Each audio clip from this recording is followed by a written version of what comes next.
थिला तमर main constitutional bodies काली देखिबा हम इलेक्शन कमिशन ऑफ इंडिया विषय कि सेटा देखि नांती हमें बट तमर मेन कॉन्स्टिट्यूशनल बॉडी हम इंडिया रे जहाँ सब काम करूची से तमर क्या हेले तमर तापरे जो attorney general and your advocate general of the India Kali class रे हम देखिबा आज केतरा नॉन कॉन्स्टिट्यूशनल देखिबा तापरे काली क्लास रे देखिबा यूपीएससी रहि गला तमर तमर इलेक्शन कमिशन ऑफ इंडिया रहि गला देन तमर से जो फाइनेंस कमिशन विषय टिके देखिबा तापर ये होचन तमर सब non constitutional body non constitutional body means तमर बॉडी केते प्रकार अछि कहलो how many type of body you have तमर बॉडी एक्चुअली केते टाइप रो अछि जो तुम पढुछ सब बॉडी तमे जानला कि जोडाक सब कॉन्स्टिट्यूशन ने लिखा जाइथिबो सेउडा सब कॉन्स्टिट्यूशनल बॉडी जोडाक किछि एक्ट सहाय्य रे पावर पाई के आसीथिबे सेउडाक सब स्टैट्यूटरी बॉडी जोडाक सब किछि माने को कॉन्स्टिट्यूशन ने लिखा ही नहीं ताको सब नॉन कॉन्स्टिट्यूशनल बॉडी कहंती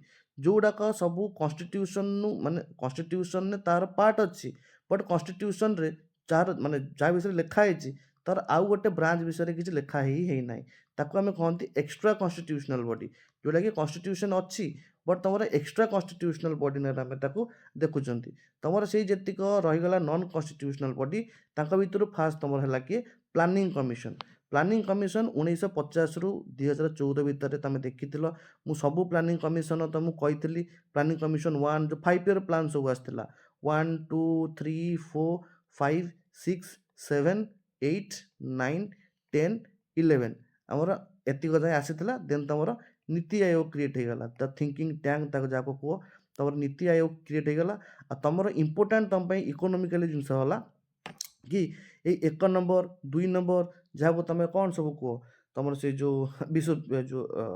विश्व सराय प्लान हो गला कि तुम बॉम्बे प्लान फास्ट तुम बॉम्बे प्लान आसला बॉम्बे प्लान नो जोटा आम फर्मुलेट है बहुत सारा जिन कथा हे लास्ट को नेहरू गवर्नमेंट टाइम रे तुम 5 ईयर प्लान स्टार्ट है आउ 5 ईयर प्लान तुम कौटू शिखा पाई तुम जो रशियन गवर्नमेंट थिला Russian government first 5 year plan start करथिला तो तार सक्सेसफुल को देखिकी आम भाविले कि आम इंडिया रे बोधे एमती लॉन्च करवाटा ठीक हम और फास्ट 5 ईयर प्लान तुम सक्सेस भी रहा सेकेंड 5 ईयर प्लान तुम उणाधिके सक्सेस भी टिके अधे रहा बट थर्ड 5 ईयर प्लान तो तुम पूरा फेल मारिगल जो तुम नेहरू डेथ हो गला यू तुम ग्रीन रिवोल्यूशन स्टार्ट है तुम सॉरी भूकमरु पूरा स्टार्ट हो जाता यही तुम 5 ईयर प्लान ही सब तुम कनेक्ट करदेव कि तुम इंडिया रे सिस्टम केमती चलता कारण तुम तो 7 ना 8 9 नंबर जाए तुम 8 नंबर जाए तुम कोल्ड वार सिचुएशन जो आम थे कोल्ड वार माने एपटे तुम ठिया यूएसए एपटे तुम ठिया यूएसएसआर तो तांको भितर आम घाटी होते से कौन भाव से तुम आईआर जो टाइम पढ़ल इकोनोमी रू तुम आईआर कनेक्ट है कि तुम जो नॉन अलाइंड मूवमेंट आम इंडिया स्टार्ट करथिला कौन पे स्टार्ट करथिला ये दी जन जो माने जिनस हूँ कि आम कौटी भी सामिल हबुनी आम गोटे नॉन ट्रांसपेरेन्सी जिनस आपनेबू नॉन अलाइनमेंट जिनस आपनेबू कि आम जाए क्या घर भितर मुंड पुरेबू ना आमको जी फास्ट कहे तापर आम जाए स्टेप नबू तो से भाई जिनस तुम कनेक्ट कर पारिबो खाली प्लानिंग कमिशन है स्टाटस आंकर कौन इट इज एक्स्ट्रा कॉन्स्टिट्यूशनल और जहाँ कहते नॉन स्टैट्यूटरी बॉडी यहाँ कौन स्टैट्यूटरी बॉडी नुह कौन पे एमती कहते कि यहाँ गोटे नॉन स्टैट्यूटरी बॉडी बोली कारण यहाँ कौन एक्ट रु पावर पाइनि गोटे देखी कि तुम फाइनेंस कमिशन एक्ट ऑफ 1951 एमती कौन एक्ट तो तुम देखिन ना तो एमती जब कौन एक्ट देखिन तो ये केबे भी गोटे स्टैट्यूटरी बॉडी हो पारि नथिबो कारण ये तुम गोटे एक्स्ट्रा कॉन्स्टिट्यूशनल बॉडी ना कि को एक्ट थ्रू रु आइछि ना कि कॉन्स्टिट्यूशन ने लिखाई कि अच्छी से जो आम कौन कहले it is a extra constitutional body creation केमती executive resolution of the union cabinet एटा गोटे रिजोल्यूशन द्वारा होती 1950 मसीह गोटे रिजोल्यूशन द्वारा तुम पास है कि planning commission then our recommendation कौन आसला एडवाइजरी प्लानिंग बॉडी माने थिले आंको मु कहीं कहूली कि एमाने बॉटम टू बॉटम अप्रोच बोली जाती टॉप टू बॉटम अप्रोच एमाने जाती बोली मु कहीं कही आ NITI Aayog bottom to top approach जाए बोली मु कहीं कही कारण प्लानिंग कमिशन ने जो मैंने सब बसिकी प्लान करती से सब आम देशर हेड सब रहती गवर्नमेंट जो मैंने हेड जो मैंने टाइप ऑफ जो कहीपर जो मैंने सेंटर रे रहती तो सेंटर रे जो मैंने बसिकी लॉ बनईदेले से ତଳକୁ ତାକୁ ପାସ୍ କରନ୍ତି। ବଟ୍ ତୁମର ନୀତି ଆୟୋଗ କେସ୍ରେ କ'ଣ ହେଉଛି, ଏଠି ତୁମ ସବୁ ଷ୍ଟେଟ୍ର ବି ଚିଫ୍ ମିନିଷ୍ଟର କିଏ ସବୁ ରହୁଛନ୍ତି। ତ ଯଦି ସବୁମାନେ ମିଶିକି ଏଠି କରୁଛନ୍ତି ଲ, ତ ସେଠୁକୁ ମୁଁ କହୁଛି that is the bottom branch theory. ତ ସେଠୁ ଆମ ସେଣ୍ଟରକୁ ଯାଉଛି, ମାନେ ତଳୁ ଉପରକୁ ଯାଉଛି। ବଟ୍ ଆମେ ଯେଉଁ ଟାଇମ୍ରେ ପ୍ଲାନିଂ କମିଶନ ଥିଲେ, ଆମେ ଗୋଟେ ଟପ୍ ଲେବୁଲ୍ରେ ବସିକି ପୁରା ଦେଶ ପାଇଁ ପ୍ଲାନିଂ କରୁଥିଲେ, ତାକୁ ପୁରା ଦେଶ ପାଇଁ ଆମେ ଫର୍ମୁଲେଟ୍ କରୁଥିଲେ। ସେଇ ଯୋଗୁଁ ତାକୁ କୁହାଯାଏ it is the top to bottom approach. Okay, ଯେଉଁ ଜିନିଷଟା ମନେ ରଖୁଥିବ ତ ମେନ୍ସରେ ଆନ୍ସର ରାଇଟିଂ ପାଇଁ ଭଲ ଲାଗିବ। ଯେମିତି ତୁମର ନୀତି ଆୟୋଗକୁ ରିପ୍ଲେସ୍ କଲା 1 ଜାନୁଆରୀ 2015ରେ। ତ ଡେଟ୍ ଗୁଡ଼ା ସବୁ ମନେ ରଖୁଥିବ। 1950 ଗୋଟେ ଗଲା ଆଡ଼ଭାଇଜରୀ ପ୍ଲାନିଂ ବୋର୍ଡ଼। ଆଚ୍ଛା, ଆର ଫଙ୍କସନ୍ କ'ଣ? ଲିଗାସିରେ it assessment of the material capital and human resources. ଯେତିକ ସବୁ ଧର ତୁମର, ଆମର ତ ସେଇ ଯୋଗୁଁ ହେଲା ନା କି ଏଟା ଧର ଆମର ଗୋଟେ ଘର ହେଲା, ଘରରେ ଆମ ମନ୍ଥଲି ସାଲେରୀ ହେଲା 10,000 ଟଙ୍କା। ତ 10,000 ଟଙ୍କାରୁ ମୁଁ କେତେ କ୍ଷୀର ପାଇଁ ଦେବି, କେତେ ମୁଁ ଘର ଭଡ଼ା ଦେବି କି ରେଣ୍ଟ ଦେବି, କେତେ ମୋର ଖର୍ଚ୍ଚ ହେବ, ମାନେ ମୋର ଯେଉଁ ଡ୍ରେସ୍ ଫ୍ରେସ୍ କିଣିବି କି ଯାହା କିଣିବି, କିନ୍ତୁ ଛୁଆଙ୍କର ସ୍କୁଲ ଫି ଦିଆହେବ। ଏସବୁ ଜିନିଷ କ'ଣ ମୁଁ ଗୋଟେ ଜାଗାରେ ଲେଖିକି ରଖିଲି, ଗୋଟେ ମୁଁ ପ୍ଲାନ୍ ବନେଇଲି କି ଆଗାମୀ ମାସ ଭିତରେ ମୁଁ ଏଠି 1,000 ଟଙ୍କା ଦେବି, ଏଠି 1,000 ଟଙ୍କା ଦେବି, ଏଠି 1,000 ଟଙ୍କା ଦେବି, ଏଠି 1,000 ଟଙ୍କା ଦେବି। ତାପରେ ମୁଁ ଯେଉଁ ବାକି ଯେତିକି 2-4 ହଜାର ଟଙ୍କା ବଳିବ, ମୁଁ ସେ 2,000 ଟଙ୍କାରେ ଗୋଟେ କରିବି କ'ଣ, ଇନଭେଷ୍ଟମେଣ୍ଟ କରିବି। ଇନଭେଷ୍ଟମେଣ୍ଟ କରିବି, ଆଉ ଯେଉଁ 1,000 ଟଙ୍କା ଥିବ, ଆଉ ଯେଉଁ 1,000 ଟଙ୍କାରେ ମୁଁ ଗୋଟେ କ'ଣ ଇନ୍ସୁରାନ୍ସ କରିବି। ଦେନ୍ ଆଉ ଯେଉଁ 1,000 ଟଙ୍କା ବଞ୍ଚିବ, ସେ 1,000 ଟଙ୍କାରେ ମୁଁ ଗୋଟେ SIP କରିବି। ଯଦି ମୁଁ ଏତିକି ସାରା ଜିନିଷ କରିଦେଉଛି, ସରି ଇଏ ହେଇଗଲା, ଏତିକି ସାରା ଜିନିଷ କରିଦେଉଛି, ମୁଁ ଜାଣିଲି କି ବର୍ଷ ଲାଷ୍ଟକୁ ମୋ ପାଖରେ 10,000, ମାନେ ମୁଁ ଯେଉଁ ଟାର୍ଗେଟ୍ ରଖିଥିଲି 10,000 ଟଙ୍କା, ମୁଁ ସେଭିଙ୍ଗସ୍ କରି ଦେବି। ତ ଏଇ ଯେଉଁ ଜିନିଷ ଟାର୍ଗେଟଟା ପାଇବା ପାଇଁ ମୁଁ ଏଠି ଏତେ ସାରା ପ୍ଲାନ୍ କଲି। ଏଇଟା ହେଉଛି ମୋର ମାଇକ୍ରୋ ଭର୍ସନ୍। ସେମିତି ତୁମର ମାକ୍ରୋ ଭର୍ସନ୍ରେ ତୁମର କିଏ ଚାଲିଛନ୍ତି, ନ୍ୟାସନାଲ୍ କମିଶନ, ଯିଏକି ତୁମ ପାଇଁ ଯେଉଁ 5 ଇୟର୍ ପ୍ଲାନ୍ ଆଗରୁ ବନାଉଥିଲେ। କେମିତି ତୁମର ପ୍ରାୟୋରିଟିଜ୍ ରହିବ, ରିସୋର୍ସେସ୍ର ଆଲୋକେସନ୍ କେମିତି ହେବ, ସେଇ ଜିନିଷ ସବୁ ଯେତିକି ଆମ ଦେଶ ପାଇଁ ସବୁ ଚାଲିଛି, ବୁଝିଯିବଣି ଏବେ। ସେମିତି ସବୁ ତୁମର ଲିଗାସି ଚାଲିଥିଲା। କମ୍ପୋଜିସନ୍ରେ ଆଙ୍କର ସବୁ କିଏ ଥିଲେ କହିପାରିବ? ଏଠି ତୁମର ଆଙ୍କର ଆଗରୁ ପ୍ରାଇମ୍ ମିନିଷ୍ଟର, ତ ଚିଫ୍ ତୁମର ଥିଲେ ଯେ ଏକ୍ସ ଅଫିସୋ, ଯେ ପ୍ରାଇମ୍ ମିନିଷ୍ଟର ହେବ, ସେ ଅଟୋମେଟିକାଲି ତୁମର ପ୍ଲାନିଂ କମିଶନର ଚେୟାରମ୍ୟାନ୍ ହେଇଯିବ। ତାକୁ ହିଁ କହନ୍ତି ତୁମର ଏକ୍ସ ଅଫିସୋ। ଏକ୍ସ ଅଫିସୋ ମାନେ ହେଲା ତୁମେ ଗୋଟେ ଅଫିସରେ ଅଛ, ବଟ୍ ତୁମେ ଏଇ ଅଫିସଟା ଏଥିପାଇଁ ପାଇଛ। ଦେଖ, ତୁମେ ଏ ଅଫିସରେ ଅଛ ଏବେ, ବଟ୍ ତୁମେ ଏ ଅଫିସର ଅଟୋମେଟିକ୍ ଚେୟାରମ୍ୟାନ୍ ହେଇଯିବ ଯେତେବେଳେ ତୁମେ ଏ ଅଫିସ ପାଇଁ ମନୋନୀତ ହେଇଗଲ, ମାନେ ତୁମେ ଅଟୋମେଟିକାଲି ଏ ଅଫିସର ଚେୟାରମ୍ୟାନ୍ ହେଇଯିବ। ସେଇ ପ୍ରୋସେସଟାକୁ ତୁମର କହନ୍ତି ଏକ୍ସ ଅଫିସୋ, ତାକୁ ହିଁ କହନ୍ତି ତୁମର ଏକ୍ସ ଅଫିସୋ ଚେୟାରମ୍ୟାନ୍। ତ ପ୍ରାଇମ୍ ମିନିଷ୍ଟର ତୁମର ସେମିତି, ତାକୁ ସେଇ ଯୋଗୁଁ ଏକ୍ସ ଅଫିସୋ ଚେୟାରମ୍ୟାନ୍ ବୋଲି କୁହାଯାଏ। ଡେପୁଟି ଚେୟାରମ୍ୟାନ୍ ଅଛନ୍ତି, it is called the de facto executive head. Rank of the cabinet ମିନିଷ୍ଟରଙ୍କର ଥାଏ। ଯେଉଁ ଡେପୁଟି ଚେୟାରମ୍ୟାନ୍ ପ୍ଲାନିଂ କମିଶନର ଥାନ୍ତି, ତାଙ୍କ ର୍ୟାଙ୍କ କ୍ୟାବିନେଟ୍ ମିନିଷ୍ଟର ଥାଏ। ର୍ୟାଙ୍କ କ'ଣ, ଯେଉଁ ର୍ୟାଙ୍କ 1, 2, 3, ଯେମିତି ର୍ୟାଙ୍କ 1 ହେଉଛି ପ୍ରେସିଡେଣ୍ଟ PM, ଦେନ୍ ତୁମର ଏମିତି 3, 4, 5, 6, 7, 8, 9 ଆସିଲା ବେଳକୁ ତୁମେ ସବୁ ଆସିଯିବ, ଯେଉଁ ତ IS ଅଫିସର ସବୁ, ଯେଉଁ ହାଏଷ୍ଟ ର୍ୟାଙ୍କ ପୋଷ୍ଟ ସବୁ କୁହନ୍ତି। ତ ତାଙ୍କ ଭିତରେ ଏତିକି ସବୁ ହାଏଷ୍ଟ ପୋଷ୍ଟ ଅଛି ଆଗରୁ, ସରି ବକି ଯାଉଛି ଟିକେ। ଆଚ୍ଛା, ତ ସେଇମାନେ ହେଲେ ତୁମର ସବୁ, ତ ସେଇଭଳିଆ ର୍ୟାଙ୍କର ତୁମର କିଏ ହେଲା, ଆଙ୍କର ଡେପୁଟି ଚେୟାରମ୍ୟାନ୍। ମେମ୍ବର ଆଙ୍କର କ'ଣ, some central minister plus full time expert. Of course ଏଇ ଯେଉଁ ଫୁଲ୍ ଟାଇମ୍ ଏକ୍ସପର୍ଟ ଯେଉଁଠି ସବୁ ଲେଖାଯାଉଛି, ଏ ଏକ୍ସପର୍ଟ ମାନଙ୍କ ଭିତରେ ସବୁ ଆସିବ କିଏ, ତୁମେ ହିଁ ଆସିବ। ମାନେ ଯେତିକ ସବୁ ଦେଖ, ସବୁ ଯାଇକି IS ଅଫିସର ହୁଅନ୍ତିନି। ତୁମେ ଭାବୁଛ 180ଟା IS ପୋଷ୍ଟ ପ୍ରତିବର୍ଷ ବାହାରୁଛି, ଆମର କେତେଟା ଡିଷ୍ଟ୍ରିକ୍ଟ କହିଲ? 670 କି 63 ଖଣ୍ଡେ ଡିଷ୍ଟ୍ରିକ୍ଟ ହେବ। 663 ଡିଷ୍ଟ୍ରିକ୍ଟରେ ଯଦି ଡିଷ୍ଟ୍ରିକ୍ଟ କଲେକ୍ଟର, ସବ୍ ଡିଷ୍ଟ୍ରିକ୍ଟ କଲେକ୍ଟର ବି ରହନ୍ତି, ମିଶେଇକି ତୁମର 1,500 ଧର, ଛାଡ଼ 1,500 ଧର, ଖାଲି ତ ଡିଷ୍ଟ୍ରିକ୍ଟ କଲେକ୍ଟର ଆଉ ଇଏ ସବୁ ମିଶେଇକି। ତାପରେ ତୁମର ପ୍ରତି ଡିଷ୍ଟ୍ରିକ୍ଟର କି ପ୍ରତି ଷ୍ଟେଟ୍ର ତାଙ୍କର ବି ଅଫିସର ରହୁଛନ୍ତି, BDO ଫିଡ଼ିଓ ସବୁ ଯେଉଁମାନେ ହୁଅନ୍ତି, ଆଗକୁ ହେଇକି ସବୁ ଯାଆନ୍ତି, ସେ ବି ସବୁ ରହୁଛନ୍ତି। ତ ବାକି ଯେତିକି ସବୁ IS ଅଫିସର ହୁଅନ୍ତି, ସବୁ କ'ଣ କରନ୍ତି, ଧର କାହାର ଗୋଟେ ରିଟାୟାରମେଣ୍ଟ ହେଇଯିବ କି କିଏ ପ୍ରମୋସନାଲରେ ଯିବେ, ତ ସିଏ ସବୁ ଏଇଭଳିଆ ଲେବୁଲ, ମାନେ କାଉନସିଲରେ ବସିବେ। ଧର ଆଜି PM ତୁମକୁ ଗୋଟେ ଦେଲେ ଅର୍ଡ଼ର, PM ଗୋଟେ IS ଅଫିସରକୁ ଡାକିଲେ, ତା କହିଲେ ଆରେ ଗୋଟେ କାମ କର, ତୁ ଗୋଟେ ମୋ ପାଇଁ ବନା କ'ଣ, ଲ ବନା, ସେଠି ମୋ ପାଇଁ ଗୋଟେ ସ୍କିମ୍ ବନା। ସେ ସ୍କିମ୍ଟା ତୁ କ'ଣ ରଖିବୁ, କହିଲା, ସେ ଫାଷ୍ଟ ତାକୁ PM କହିଲା ଆରେ ଶୁଣୁ, ଆମର 28ଟା ରାଜ୍ୟ ଅଛି। 28ଟା ରାଜ୍ୟ ଭିତରେ ମୁଁ ଦେଖିଲି କି ଆମର ତାଙ୍କର ଯେଉଁ 5ଟା ରାଜ୍ୟ, ମୁଁ ଯଦି ତାକୁ 5-5ଟା ରାଜ୍ୟରେ ମୁଁ ସମସ୍ତଙ୍କୁ ଭାଙ୍ଗିଦେଲି, ମୁଁ ଦେଖିଲି କି ଏଠି ଅଲରେଡ଼ି କିଛି ନା କିଛି ଗୋଟେ ହେଲ୍ଥ ଉପରେ ସ୍କିମ୍ ଚାଲିଛି ଆଉ ତାଙ୍କର ବେନିଫିଟ୍ରେ ବି ସେମାନେ ଚାଲିଛନ୍ତି। ତ ମୁଁ ଆକୁ କହିଲି କି ତୁ ଗୋଟେ ଏମିତିଆ ସ୍କିମ୍ ହେଲ୍ଥ ଉପରେ ଆଣେ ଯେମିତିକି ଆଙ୍କ ଏକ୍ଜିଷ୍ଟିଂ ଯେଉଁ ସ୍କିମ୍ ଥିବ ତାଙ୍କଠୁ ଅଧିକା ପ୍ରଫିଟ୍ ଦେବା ସହିତ ଏଟା ତାଙ୍କୁ ବହୁତ ମନଲୋଭା ଲାଗିବ, ଯେମିତିକି ସେ ସ୍କିମ୍ଟାକୁ ସେ ନିଜ ଦେଶକୁ ବା ନିଜ ରାଜ୍ୟକୁ ନେବେ। ସେସବୁ ସ୍କିମ୍ ବନାଇକି ତାଙ୍କ ମୁଣ୍ଡ ଖରାପ ହେଇଯିବ କାହାର? ଆଙ୍କ କାମ ହେଲା କ'ଣ? ଡ୍ୟୁଟି ଦବା ଖାଲି ହେଲା। ବଟ୍ ସ୍କିମ୍ ଫଟୋ କାହାର ଆସିବ? ଆଙ୍କର ଫଟୋ ଆସିବ। କଷ୍ଟ କିଏ କଲା? ଇଏ କଲା। ତେଣୁ କଷ୍ଟ କରିକି ଯିବ ଇଏ ପଢ଼ିବ, ଇଏ କରିବ, ପୁରା ଷ୍ଟ୍ରଗଲ୍, ଲାଇଫ୍ ଷ୍ଟ୍ରଗଲ୍, ଆସିକି ଯେଉଁ ଏନ୍ଜୟ ପାଇଁ ସେ ଯାଉଛି ତା ଏନ୍ଜୟରେ ବି ତା ନାଁ ନାହିଁ। ବୁଝୁଛ ନା ଜିନିଷଟା? ତ ଏଇଭଳିଆ ସବୁ ସିଷ୍ଟମ୍ ଆମର ଚାଲେ ଆଉ। And member of the secretary the senior IAS officer ହେଲା। ତୁମେ ଯାଇକି ସବୁ ସେଠି ରହିବ। ଦେନ୍ ଇଣ୍ଟରନାଲ୍ ଆଙ୍କର ଅର୍ଗାନାଇଜେସନ୍ କେମିତି ଥାଏ? ତାଙ୍କର ଯେମିତି କହିଲି ତାଙ୍କର ପ୍ରୋଗ୍ରାମ ଆଡ଼ଭାଇଜର ପାଇଁ ଲିଙ୍କ ବିଟୱିନ୍ ତମର ଷ୍ଟେଟ୍ ଆଉ ସେଣ୍ଟର ଭିତରେ ଯେତିକି ସବୁ ଲିଙ୍କ ରହିବ। ତମର ଜେନେରାଲ ସେକ୍ରେଟାରୀ ତମର ଆଡମିନ୍ ୱାର୍କ ସବୁ ଦେଖିବେ।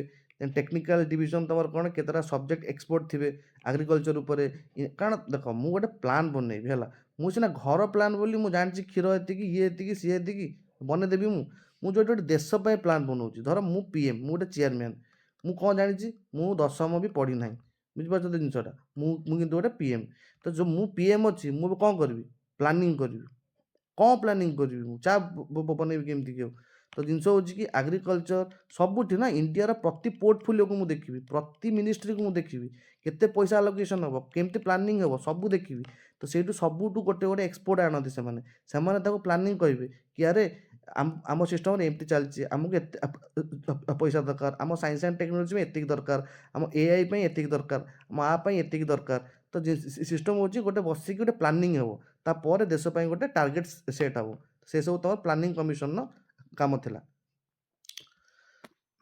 ଠିକ୍ ଅଛି। ଦେନ୍ ତୁମର ଆସିଲା programme evaluation. It establish in the 1952 independent with the କ'ଣ ପ୍ରୋଗ୍ରାମିଂ ଇଭାଲୁଏସନ୍ ଅର୍ଗାନାଇଜେସନ୍। এটা କ'ଣ that is called the PEO, sorry that is called as the programme evolution. ଏଇଟା ହେଉଛି ଇଣ୍ଟରନାଲ୍ ଅର୍ଗାନାଇଜେସନ୍ ସବୁ କ'ଣ ଅଛନ୍ତି ତାଙ୍କ ଭିତରେ, ତାଙ୍କ କମ୍ପୋଜିସନ୍, ତାଙ୍କ ଭିତରେ ଇଣ୍ଟରନାଲ୍ କ'ଣ ଅଛି ଅର୍ଗାନାଇଜେସନ୍।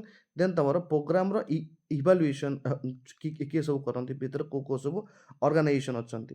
ଯେମିତି ତୁମର ଇଏ ଏଷ୍ଟାବ୍ଲିଶ ହେଇଗଲା 1952ରେ ଆଜ୍ ଆନ୍ ଇଣ୍ଡିପେଣ୍ଡେଣ୍ଟ ୱିଥ୍ ଦ ଯେଉଁ ତୁମର planning commission and to assess the impact of the community development programmes and other scheme. ତାଙ୍କ ଟ୍ୟାକ୍ସ ହେଲା to assess the impact of community development programme. ଯେଉଁ ତୁମର ସବୁ ସାରା କମ୍ୟୁନିଟି ଡେଭଲପମେଣ୍ଟ ପାଇଁ ଯେତିକି ପ୍ରୋଗ୍ରାମ ହେଉଛି କିମ୍ବା ଯେତିକି ସ୍କିମ୍ ଆସୁଛି ତାଙ୍କୁ ଆସେସ୍ କରିବାକୁ, ତାଙ୍କର ଇମ୍ପ୍ୟାକ୍ଟ ଆସେସମେଣ୍ଟ ପାଇଁ କିଏ ଥିଲେ। କାରଣ 5 ଇୟର୍ ପ୍ଲାନ୍ ଏସବୁ ଯାହା କରୁଛନ୍ତି ଏମାନେ, ତାଙ୍କୁ ପୁଣି ଚେକ୍ ହେବ ନା ନାହିଁ କି ଜିନିଷ ଗୁଡ଼ା ଠିକ୍ ହେଉଛି କି ଜିନିଷ ଗୁଡ଼ା ସେଇଭଳିଆ ପ୍ରଫିଟ୍ ଦେଉଛି ନା ନାହିଁ, ତାକୁ ଦେଖିବ କିଏ? ତ ପ୍ରୋଗ୍ରାମ ଇଭାଲୁଏସନ୍ ଅର୍ଗାନାଇଜେସନ୍ ଗୋଟେ ଷ୍ଟାର୍ଟ ହେଇଗଲା। It provided feedback for the future planning, ଯିଏକି ଦେଖିକି ତୁମକୁ ଫ୍ୟୁଚର୍ ପ୍ଲାନିଂ ପାଇଁ କିଛି ଜିନିଷ କହିବ। ତ କ୍ରିଟିକାଲି ଯଦି ମୁଁ ଇଭାଲୁଏସନ୍ କରିବି super cabinet, it is called as the economic cabinet और इट एनक्रोजेस तांकरी विषय ही से भल भल कथा सब कही। It encroached upon the authority of the finance commission by allocating discretionary grant। ये तुम कहते जो top down approach. It criticised for the imposing centralized plans on the state without considering the local needs, one size fit all। बुझिपार तो से जुगा कहला कि गोटे टॉप डाउन अप्रोच रे चले कहीं तुम it is criticising for imposing the centralized plan on the state without considering the local needs है से जो एटा क्रिटिसिजम एटा तापर नेशनल आउ केतरा अच्छा आ दुटा अछि नेशनल डेवलपमेंट काउंसिल तमर NDC। ये तमर कौन? It establish in 1952। It is a executive resolution. Nature थिला it is a extra constitutional और नॉन स्टैट्यूटरी। कौन माने यार बुझे देइछे आंकर एम थिला to secure cooperation of the state in the execution of the plan. गोटे प्लान एग्जीक्यूशन हबा पई ये प्रति स्टेट सहित कोऑपरेशन हेकी चलिबो कि national development council and it is called as the highest body of the development matter. पूरा डेवलपमेंट मैटर सब जी डेवलप आम इंडिया रे जी सब डेवलप होची तार सब आपेक्स बॉडी है तुम किए नेशनल डेवलपमेंट काउंसिल जे कि तुम below the parliament parliament down ने थाए बट डेवलपमेंट पे सब हाईएस्ट अपेक्स बॉडी तुम क्या national development council of the India आग कंपोजिशन ने से प्राइम मिनिस्टर आमर बहुत सारा जिनस था चेयरमैन चेयरमैन तुम से प्राइम मिनिस्टर मेंबर किए all union cabinet minister chief minister of the all state administrator of the all state sorry all UT and the members of the planning commission तो planning commission जी member रही गले UT तुम jar administrator थे jar chief minister of the state आउ तोर all union cabinet sub तुम national development council part है माने ये प्राय सब ही भाग नि तो से जो सब अपेक्स बॉडी बोली कह जाए है ऑब्जेक्टिव थिला to strengthen and mobilise the efforts and resources to the nation in support of the plan जो तुम प्लानिंग कमिशन प्लान देदेला तुम जड़े ताको से जो कौन जिनस हूँ 1952 देखा गोटे रेगुलेटरी कमिटी आसला द्वारा कि तुम प्लानिंग कमिशन जार माने प्लानिंग कमिशन से फ्यूचर प्लानिंग मान बनइब तापर तुम आसगला कि नेशनल डेवलपमेंट काउंसिल ये कौन कला to strengthen to mobilise the efforts and the resources of the nation in support of the plan plan भी माने जो प्लान सपोर्ट रे ये सब इफोर्ट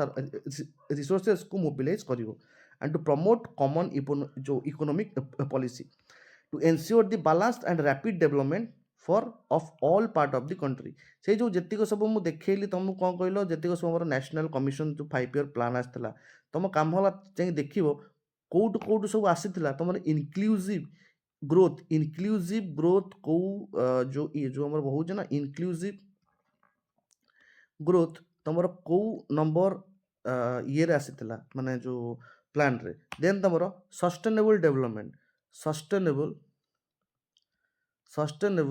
डेवलपमेंट तुम को 5 ईयर प्लान आसाला कारण ताकू जदि तुम कनेक्ट कर पार सस्टेनेबल डेवलपमेंट को साइड रे तुम 1992 जो रियो हो गला 1997 जो क्योटो प्रोटोकॉल हो गला देन तुम 2015 जो पेरिस एग्रीमेंट हो गला से पेरिस एग्रीमेंट थ्रू तुम कौन साइन होता से तुम एसडीजी गोल साइन होता जोटि कि तुम 17 जाक गोल तुम देखा पाच जे कि सबुटी अच्छी तो जिंग thing is that how you can connect in your mind तुम से 5 ईयर प्लान को जब खाली देख तो माइंड रे एत सारा जिनस कनेक्ट हो to promote the common economic policies and to ensure the balance देख लो तो गोटा फंक्शन सब कौन to prescribe the guideline for the formulation of the national plan of course to consider the national plan as formulated by the planning commission of course to make an assignment of resources required and to approve the 5 year plan final approval by the NDC जेतिक सब तुम 5 year plan हुए तार final अप्रूवाल तुम किए दिए ये NDC ही दूसरा तुम फाइनाल अप्रूवाल प्लान तुम NDC ही दिए तुम जो 5 year plan तुम बाहरी गला लेखा पढ़ा है अप्रूव कर किए NDC तो से एनडीसी मेंबर सब किए तुम देखी सब चीफ मिनिस्टर यूटी ये देन तुम कैबिनेट मिनिस्टर एम सब था it describe as the super cabinet of course and K Santhanam द्वारा ताको सुपर कैबिनेट बोली कहगला it is bridge the federal gap by involving state in the planning of course तुम एनडीसी देखले ना स्टेट भी थिला तुम यूटी भी थिले तुम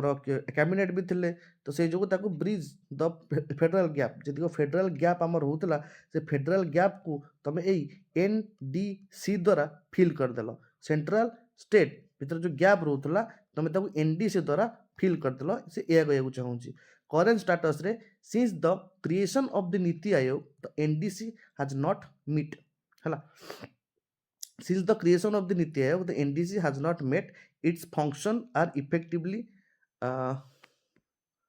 transferred to the governing council of the NITI Aayog. तो ये सब सिस्टम तो नहीं तुम जानती हो बस वो एग्जाम पे तुम रिलेवेंट बोली तुम देखिए एटा सब तापर तो आसले लास्ट नीति आयोग नीति आयोग पढ़ देख जीवा तुम 2015 तुम नीति आयोग आसते 1 जनवरी 2015 जे तो प्लानिंग कमिशन को रिप्लेस करते ये दुटा बढ़िया टर्म तुम पाइब that is called as the cooperative federalism and the bottom up approach एटू केमी बॉटम अप अप्रोच है आम नेक्स्ट देखा नेक्स्ट स्लाइड रे कि तुम कोऑपरेटिव फेडरलिज्म कौन भी तुम बुझीपार जमी कहली सेंटर आउ स्टेट ଯେମିତି କୋଅପରେଟିଭ୍ ହେଇକି ଚାଲନ୍ତୁ, ଯେମିତିକି ଇଏ ଗୋଟେ ଅଲଗା ଗଭର୍ଣ୍ଣମେଣ୍ଟ, ଇଏ ଗୋଟେ ଅଲଗା ଗଭର୍ଣ୍ଣମେଣ୍ଟ ହେଇକି ଏଠି ଭର୍ସେସ୍ ନ ହେଇଯାଉ। ଭର୍ସେସ୍ ହେଇଗଲେ ଏଟା କୋଅପରେଟିଭ୍ କୁହାଯିବ ନାହିଁ। କୋଅପରେଟିଭ୍ ଫେଡରାଲିଜିମ୍ ମାନେ ଇଏ ଆଉ ଇଏ ମିଶିକି ଚାଲୁଥିବେ। ଯେମିତି ନୀତି ଆୟୋଗର ଆମର ଯେଉଁ ବଟମ୍ ଟୁ ଅପ୍ ଆପ୍ରୋଚ୍ ଯେଉଁ ଆପ୍ରୋଚ୍ ଆମକୁ ଦର୍ଶାଉଛି କି ଏଟା ଗୋଟେ କୋଅପରେଟିଭ୍ ଫେଡରାଲିଜିମ୍ ଆଡ଼କୁ ଯାଉଛି। ବଟ୍ ଅନଲେସଲି ଇଏ ଗୋଟେ ତୁମର ଗୋଟେ ଥିଙ୍କ ଟ୍ୟାଙ୍କ, ଇଏ ଖାଲି ଭାବିବ, ଭାବିକି ତାର ସଜେସନ୍ ଦେବ, ଆର କଥା କିଛି ବାଇଣ୍ଡିଙ୍ଗ ନୁହଁ ହେଲା। ଷ୍ଟ୍ରକ୍ଚର ଆଙ୍କର କହନ୍ତି ଏଠି ଡାଇରେକ୍ଟ ଆଉ ପିଏମ୍ ଲେଖିଲେନି, ଡାଇରେକ୍ଟ ପିଏମ୍ ନରେନ୍ଦ୍ର ମୋଦି ଏଠି ଚେୟାରପର୍ସନ୍, ତାଙ୍କ ଦ୍ୱାରା ହିଁ ବାହାରିଥିଲା। ଭାଇସ୍ ଚେୟାରପର୍ସନ୍ ତମର ସୁମନ ବେରି ଆଣ୍ଡ ସିଇଓ ତାଙ୍କର ବି ଦରକାର ନାହିଁ ଏଗୁଡ଼ା ସବୁ। ଗଭର୍ଣ୍ଣିଂ ତାଙ୍କର ଗଭର୍ଣ୍ଣିଂ କାଉନସିଲ୍ କିଏ କିଏ ସବୁ ଥାନ୍ତି? CM of the all state, then lieutenant governor of the UTs that replaces the NDC। Okay, ଯେତିକ ସବୁ ଗଭର୍ଣ୍ଣିଂ କାଉନସିଲ୍ ଯେତିକ ଷ୍ଟେଟ୍ର ସିଏମ୍ ଥାନ୍ତି plus lieutenant governor of the UT ଥାନ୍ତି, ସେ ସମସ୍ତେ ଆର ଷ୍ଟ୍ରକ୍ଚର ପାର୍ଟ ହେଇଥାନ୍ତି। ଯେଉଁଠିକି ପିଏମ୍ ମୋଦି ମାନେ ଏଠି ଯେଉଁ ପ୍ରାଇମ୍ ମିନିଷ୍ଟର ସହିତ ଜଣେ ଭାଇସ୍ ଚେୟାରପର୍ସନ୍, ଜଣେ ସିଇଓ ଆଉ ସବୁ ଷ୍ଟେଟ୍ର ଥାନ୍ତି ସିଏମ୍। ସେଇ ଯୋଗୁଁ ତାଙ୍କୁ କୁହାଯାଏ କି ଏମାନେ ହେଲେ ବଟମ୍, ଏମାନେ ହେଲେ କିଏ? ବଟମ୍। ଏମାନେ ତମର ହେଲେ ବଟମ୍, ଆଉ ତମର ଇଏ ହେଲେ କିଏ? ଅପ୍। ପିଏମ୍ ହେଲେ ଅପ୍। ସେଇ ଯୋଗୁଁ ଆକୁ ବଟମ୍ ଟୁ ଅପ୍ ଆପ୍ରୋଚ୍ ବୋଲି କୁହାଗଲା। ଓକେ, ଏ ସମସ୍ତଙ୍କୁ ତମେ ଇନକ୍ଲୁଡ଼ କରିପାରିବ। ଆଚ୍ଛା, ପ୍ଲାନିଂ କମିଶନ ଆଉ ନୀତି ଆୟୋଗ ଭିତରେ ଡିଫରେନ୍ସ, ସେ ସବୁ କାମ ସରିଲା। ଏବେ ଖାଲି ଆମେ ଟିକେ ଡିଫରେନ୍ସିଏଟ୍ କରିଦେବା କ'ଣ କ'ଣ ଆମେ ପଢ଼ିଲେ। ଫାର୍ଷ୍ଟ ହେଲା ତମର ଆପ୍ରୋଚରେ ଯିବ ଟପ୍ ଡାଉନ୍ ଆପ୍ରୋଚ୍, ତମେ ଜାଣିଲ। ନୀତି ଆୟୋଗ ତମର bottom to up approach. Finance ତମର ଆଲୋକେଟେଡ୍ ଫଣ୍ଡସ୍, ଇଏ ହେଉଛି ତମର no financial powers NITI Aayog ପାଖରେ। ଏମାନେ ପଲିସି ମେକ୍ କରନ୍ତି, ବଟ୍ ଇଏ ଓନ୍ଲି ଥିଙ୍କ ଟ୍ୟାଙ୍କ। ଆଙ୍କର ଲିମିଟେଡ୍ ରୋଲ୍ ଥିଲା, ଯାହାକି NDC ଆପ୍ରୁଭାଲ ପରେ ଇଏ ଆଗକୁ ବଢ଼ୁଥିଲା। ବଟ୍ ଇଏ ହିଁ ଗୋଟେ governing council, just for the thing, just is a think tank. ଆଉ ସେମିତି କିଛି ତାର ସିଷ୍ଟମ୍ ନାହିଁ। ସେ ସବୁ ଟାଇମ୍ରେ ଜାଣିପାରିଲେନି ଆମେ, ବଟ୍ ସେ ଟାଇମ୍ରେ ସବୁ ଚେଞ୍ଜ ଚାଲୁଥିଲା।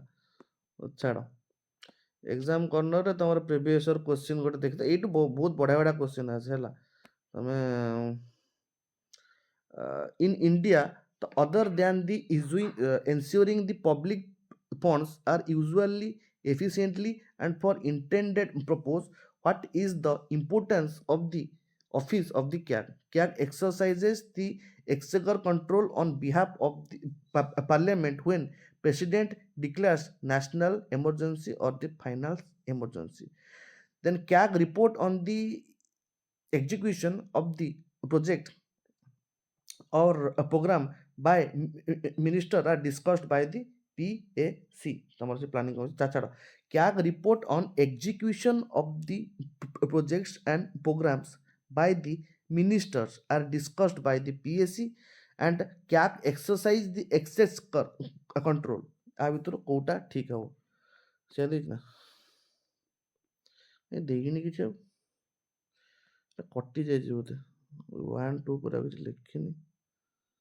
छाड़ देखियो 2012 क्वेश्चन 2013 तापर गोटे क्वेश्चन आसला कि कनसिडर द फॉलोइंग स्टेटमेंट कौन लिखा है एटी which of the statement are the correct.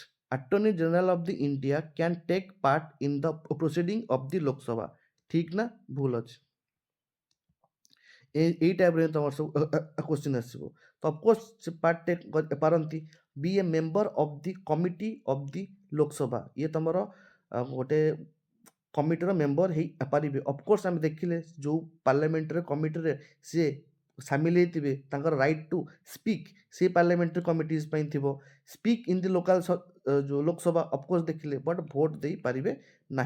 तेणु 1 2 3 ठीक है, ये टाइप क्वेश्चन तुम आराम से सॉल्व कर पार।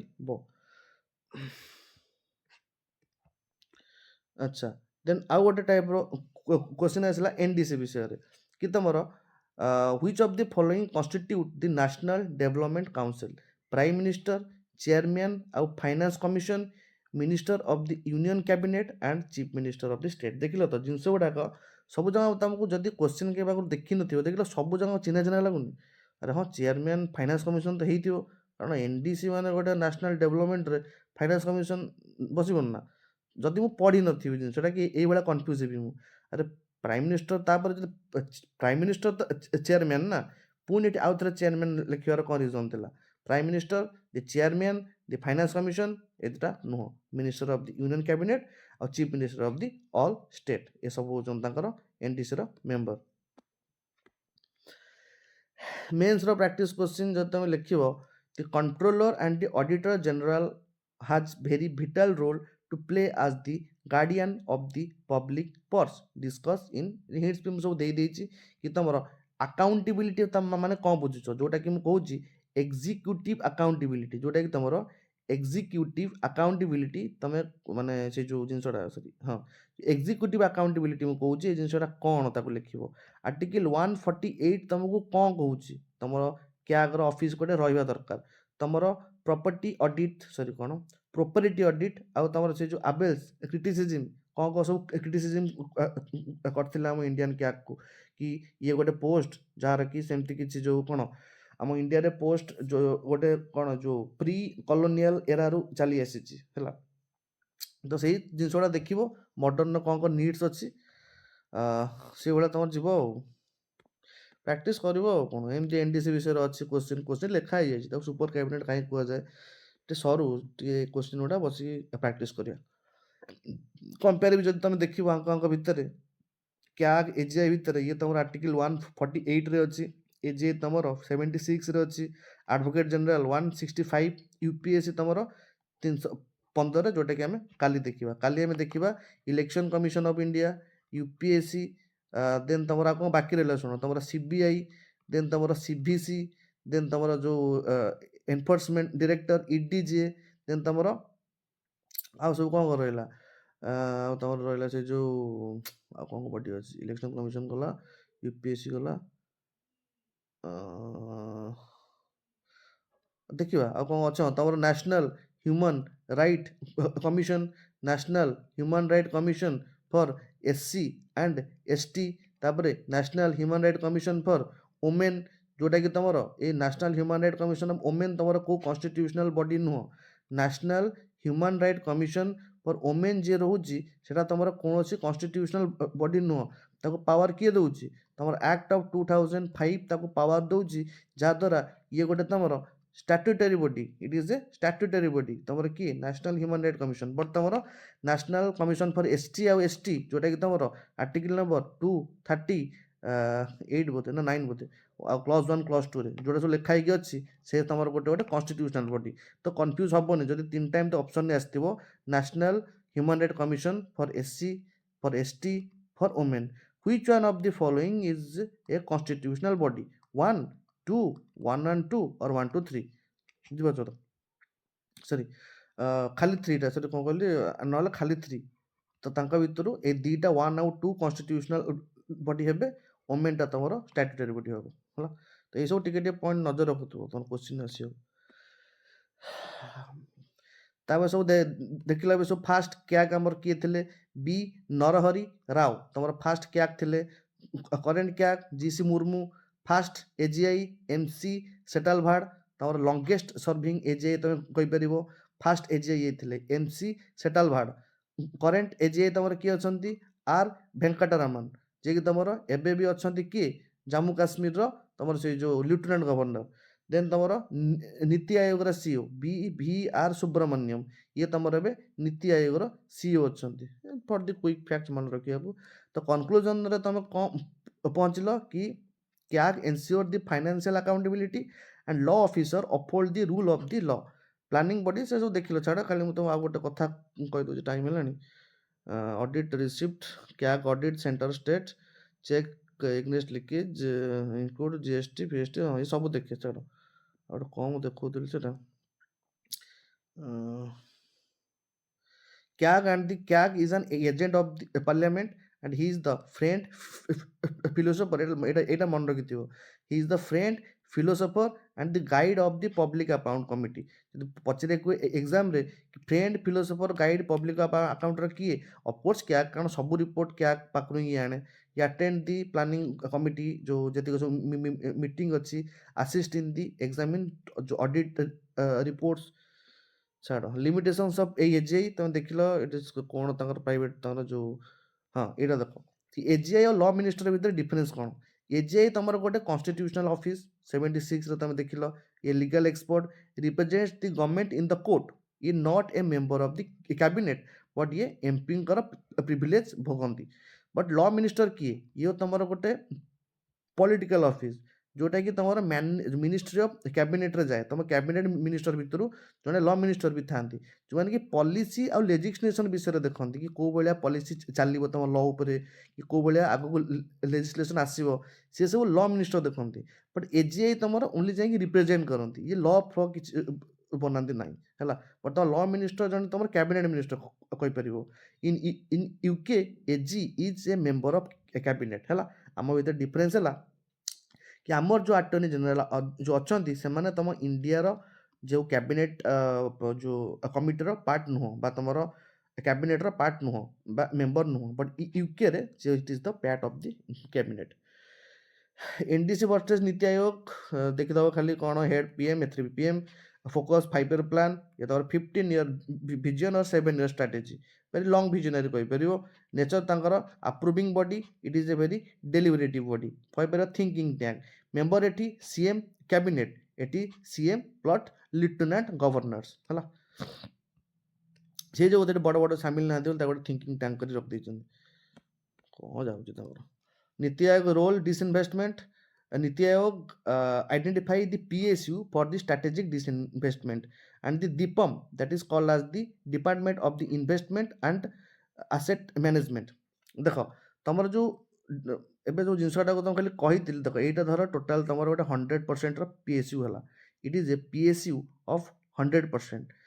जदि NITI Aayog identify the PSU for the strategic disinvestment ये धर मु गोटे बनवाक चाहूँगी कौन डैम बनवाक चाहूँगी मुझे गवर्नमेंट मु गोटे डैम बनवाक चाहूँगी मुझे गवर्नमेंट ठिया बट मो पाखे से रोकड़ा ना डैमटा बनवाई मो पाखे एवं से रोकड़ा ना तो मुझे कौन करी नीति आयोग मत कहला तुम गोटे कम कर ये जो PSU आमर अच्छी धर PSU ना है तुम BSNL धर एग्जाम्पल BSNL एठू तुम किसी डिसइन्वेस्टमेंट कर दियो।